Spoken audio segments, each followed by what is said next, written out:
Well, for more on this, we're joined by Nader Hashemi in Denver, Colorado. He's the director of the Center for Middle East Studies at the University of Denver. Sir, a very warm welcome to the programme. So what was the real significance then of this drop-in meeting at the last minute to the G7?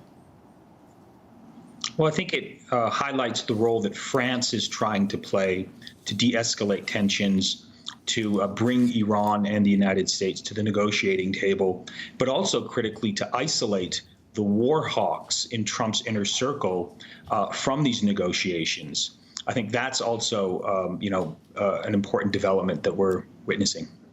Are there likely to be conversations, Nader, behind the scenes between the US and France about how to, I suppose, from France's point of view, make progress to conserve this deal and whatever the US are bringing to the table? Well, absolutely. I think Emmanuel Macron has been having extensive one-on-one discussions with Donald Trump, but also with other members of the G7 leaders to try and chart a pathway forward toward negotiations and away from war. So this is, I suspect, has occupied a lot of time among the G7 leaders, particularly the two leaders that you mentioned. Nader, Zarif tweeted after that short meeting, he said the road ahead is going to be difficult but worth trying. From Iran's perspective, what does it want right now? Well, it fundamentally wants relief from sanctions so that it can sell its oil on the global market. Roughly 90% of Iran's oil exports have been sanctioned, have been blocked. I think Iran's economy is hurting. I think this partly explains why Zarif was so eager to come to the G7 meeting. The official Iranian position is they don't want negotiations. That's largely for domestic political consumption within Iran to satisfy Iranian hardliners.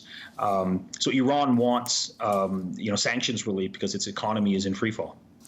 There was this talk, wasn't there, Nader, of what they were calling a couple of days ago compensation for the people of Iran. But I guess getting from an idea to actual implementation, that is indeed an extremely tricky road, isn't it?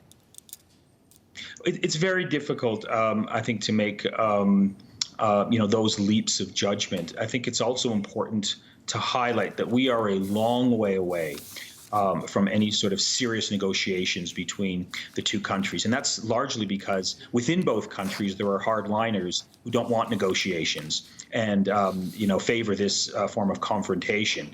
I would argue that both on the Iranian side and the American side, there's more than one foreign policy that's at play here, which, just highlights the complexity of trying to bring the two sides together around a negotiating table. Nader Hashemi there joining us. Nader, thank you. Well, there's plenty more ahead.